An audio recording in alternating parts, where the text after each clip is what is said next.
Salut à toi, petite amie de YouTube, je suis très heureuse de te retrouver aujourd'hui dans cette nouvelle vidéo. Et aujourd'hui, comme tu auras pu le lire dans le titre, j'ai décidé de vous donner quelques petits conseils pour réussir à lire votre Bible à l'âge de 20 ans, puisque bon, moi j'ai 20 ans, donc c'est des conseils que je m'applique aussi à moi. Et j'ai voulu faire cette vidéo là parce que je sais à quel point ça peut être compliqué de lire sa Bible lorsqu'on a 20 ans, je suis en plein dedans. J'avais déjà fait une vidéo comme ça sur le même thème, sauf que j'avais 17 ans à l'époque, je pense même que c'était l'une des premières vidéos de ma chaîne qui vous avait pas mal plu, je vous la mettrai dans le i qui est là je crois, si je dis pas de bêtises. C'est des conseils qui sont toujours valables, mais juste je vais en apporter quelques-uns en plus, puisque je pense qu'on ne lit pas sa Bible à 17 ans comme on la lit à 20 ans, enfin je crois pas, en tout cas moi il y a des choses qui ont changé. Donc voilà, avant de commencer cette vidéo et de commencer avec les conseils, je voulais juste commencer par un truc qui me semble nécessaire de dire parce que, enfin je sais pas, mais j'en parlais dernièrement avec un ami et il me disait qu'il culpabilisait parce qu'il avait l'impression de pas suffisamment lire sa Bible. Et en creusant dans la discussion, en fait je me suis rendu compte qu'il se comparait aux autres dans le sens où il me disait que voilà, il avait des amis qui lisaient leur Bible pendant des heures et que lui il arrivait à peine à trouver 10 minutes dans la journée, etc. Et je pense que c'est important que quelqu'un vous rappelle, que quelqu'un nous rappelle. Je pense que ce que Dieu regarde, c'est l'état du cœur. Et encore une fois, lire la Bible, c'est dur pour tout le monde. En tout cas, dans mon entourage, les jeunes de 20 à 25 ans, lire la Bible, c'est dur pour tout le monde. En tout cas, dans cette tranche d'âge-là. Je sais pas si après ça s'améliore.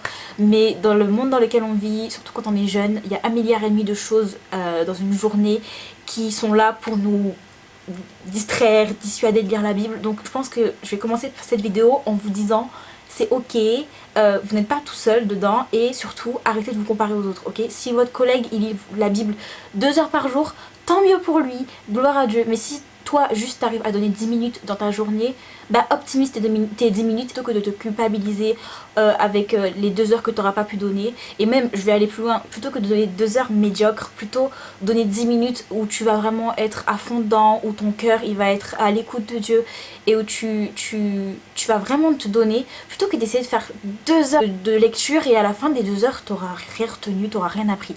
Ce n'est que mon avis, mais juste je voulais commencer par ça en vous disant que c'est ok, d'accord. Ne vous comparez pas et sachez qu'on est tous dans le même bateau, on a tous des difficultés. Si toi qui regardes cette vidéo, tu n'as pas de difficulté à lire ta Bible et que tu es dans la tranche d'âge des 20-25 ans, s'il te plaît, donne-nous ton astuce en commentaire parce que en ce qui me concerne, moi j'ai du mal et je pense que, enfin la plupart de mes amis ils ont aussi du mal, donc c'est ok. Maintenant, avec ça posé, on peut passer à la suite de la vidéo avec les conseils.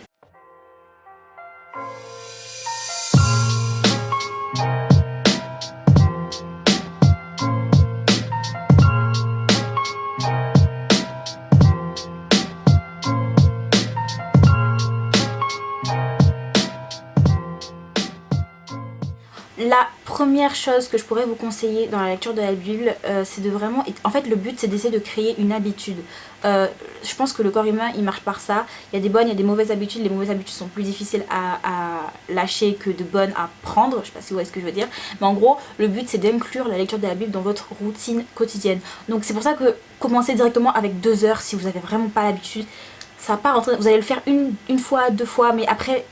vous allez être découragé, vous n'allez pas pouvoir aller plus loin et d'entrer ça dans votre routine. Donc je pense que ce qu'il faudrait c'est commencer même avec 10 minutes par jour de lecture. Ça peut même être juste un chapitre par jour, mais juste le faire tous les jours. Comme ça au moins ça va rentrer et après ça va devenir une habitude et ça pour le coup c'est une bonne habitude. Donc moi je pense que vraiment l'essentiel c'est de se créer une bonne habitude. Moi j'ai mon père, son habitude tous les jours à 2 h du matin il se réveille pour lire sa Bible. Alors bon, je ne suis pas encore là.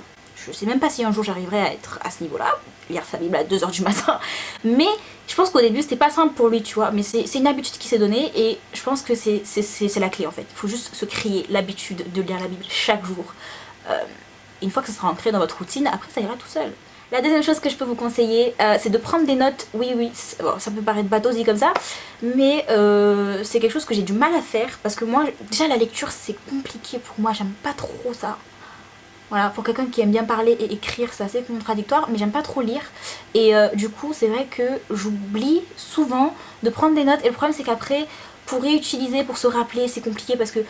Enfin, je sais pas si c'est pareil pour vous, mais moi, j'oublie pas mal de choses, surtout les trucs que je lis. Et je pense que, ne serait-ce que de marquer un verset qui vous a marqué, ou une pensée qui vous est venue à ce moment-là, ça peut vous aider à vous souvenir. Et après, une fois que vous retournerez dans votre cahier, vous vous souviendrez de ce que vous aurez appris à ce moment-là, à cette période-là. Et je pense que ça peut être que bénéfique. Et puis ça peut rendre aussi la lecture de la Bible un peu plus un peu plus vivante, un peu plus intéressante plutôt que d'être là à juste lire et puis ne pas réfléchir à ce que vous lisez. Ça permet de réfléchir je pense, donc c'est une bonne chose et c'est un conseil que je pose là. Si vous voulez vous prenez, si vous voulez pas ma foi c'est pas grave.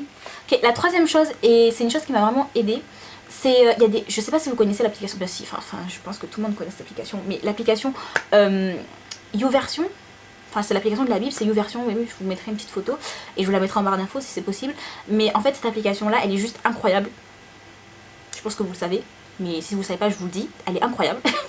Et en gros c'est une application, donc il y a la Bible dessus dans plusieurs versions, et il y a un truc qui est super, c'est des plans, il y a des plans sur plein de thèmes différents. Et je vous conseille de faire un plan en fait pour commencer justement dans l'idée de créer cette routine. Je vous conseille de commencer un plan et je vous conseillerais plus des plans courts, genre des plans sur la semaine, des plans, ouais, maximum 7 jours, comme ça au moins ça vous permet de changer de livre, et puis d'étudier plusieurs thèmes, et encore une fois ça va rendre la lecture de la Bible un peu plus intéressante et attrayante, et ça va vous aider à créer cette routine, et moi je trouve ça plutôt sympa, surtout que l'application elle est géniale parce que vous pouvez avoir des amis, vous pouvez voir ce que vos amis lisent, vous pouvez même échanger ensemble, enfin je trouve ça plutôt sympathique. Donc voilà, les plans sur YouVersion, pas mal. La quatrième chose que je pourrais vous conseiller, et alors là ça n'a rien à voir avec la lecture propre de la Bible, mais vous allez voir que ça va vous aider. Moi en tout cas je l'ai fait et honnêtement ça m'a aidé. Je vous conseille de réduire votre consommation de Netflix, de Disney+, de OCS, de Amazon Prime, de tout ça. Il faut réduire. Mais attendez, je vais vous dire comment, parce que c'est bien beau de le dire, mais si vous êtes comme moi, pas addict, mais très fan des plateformes de streaming... En gros moi ce que j'ai fait, sérieusement, pour réduire ma consommation de séries surtout, parce que quand vous regardiez un film comme ça, bon ça c'est pas grave, mais les séries c'est vraiment quelque chose qui... C'est dangereux parce que c'est super addictif. Et comment j'ai fait pour moi réduire ma consommation de séries, tout simplement je me suis limitée à une série. C'est-à-dire que je me suis dit tu ne regardes qu'une seule série. Et en ce qui me concerne, je suis quelqu'un, je peux pas rester genre 3 heures, 4 heures, 5 heures, toute une journée devant la même série. À part si c'est vraiment genre une série qui... où il y a un meurtre au début et à la fin tu vas savoir c'est qui le meurtrier. Si c'est pas une série comme ça, il y en a pas des masses, je peux pas rester juste devant comme ça pendant des jours. Il faut que je change, c'est pour ça que je regardais plein de séries en même temps, et c'est ce qui faisait que je restais des jours et des jours sur Netflix. Donc j'ai réduit, j'ai décidé de me cantonner à une seule série.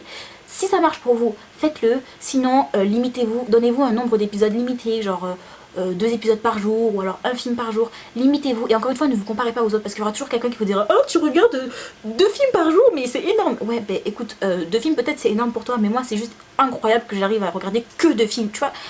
Ne vous comparez pas, mais juste essayez de trouver des petites astuces comme ça qui vous aideront à limiter votre temps votre temps sur les plateformes de streaming. Moi en tout cas c'était ça, c'est de me limiter à une série. Tant que j'ai pas fini la série je ne passe pas à une autre. Du coup ça a nettement réduit mon temps de consommation de Netflix, mais vous n'avez pas idée, genre incroyable. La cinquième chose que je pourrais vous conseiller, je crois que c'est la cinquième, je sais plus, je me suis un peu perdue. Bon bref, en tout cas la chose suivante que je pourrais vous conseiller c'est de...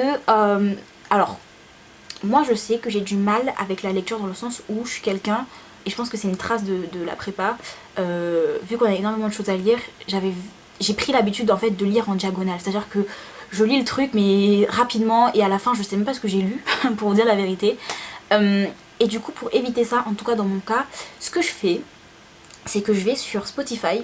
Alors je sais pas si vous êtes au courant mais Spotify t'as la Bible enregistrée. À l'époque, je vous en avais parlé de crois dans l'ancienne vidéo, mais à l'époque je regardais sur YouTube, c'était assez compliqué de trouver les trucs. Sur Spotify il y a des gens qui vous lisent la Bible et c'est juste incroyable parce que en ce qui me concerne j'aime trop ça. En plus ils ont des voix, ça te met dedans, moi j'aime trop.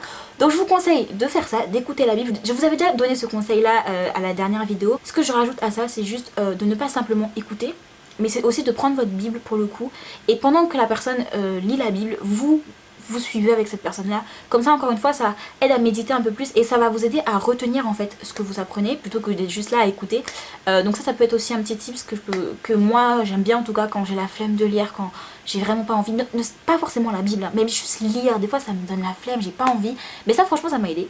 Donc voilà, je pose ça là aussi, si vous voulez, vous prenez, si vous voulez pas ma foi, c'est pas grave. Mais en tout cas moi ça m'a aidé. Donc voilà, c'est déjà la fin de cette vidéo. J'espère qu'elle vous aura aidé, qu'elle vous aura plu. Il y a d'autres conseils que je n'ai pas cités, que j'avais déjà cités dans la dernière vidéo, que je vous mettrai encore une fois dans la barre d'infos et dans le i. N'hésitez pas à aller la voir. J'avais notamment parlé du fait de rendre ludique la lecture de la Bible, comme par exemple regarder les dessins animés. À ça je peux vous rajouter le fait justement d'aller sur YouVersion. Il y a des films, les films chrétiens sur Netflix aussi, peut-être que je vous en ferai une vidéo. J'ai 2 minutes pour conclure parce que ma caméra va s'éteindre. En tout cas j'espère vraiment que cette vidéo vous aura plu. N'hésitez pas, si vous avez des conseils à les donner en barre d'infos, ça peut toujours servir, hein, on est là pour échanger. Je vous fais de très gros bisous, prenez soin de vous en ce confinement. Je pense que cette vidéo sera peut-être postée après le confinement, je suis pas sûre. Mais en tout cas, quoi qu'il en soit, prenez soin de vous. Je vous fais de très gros bisous et je vous dis à très vite dans une prochaine vidéo. Bisous. Mouah.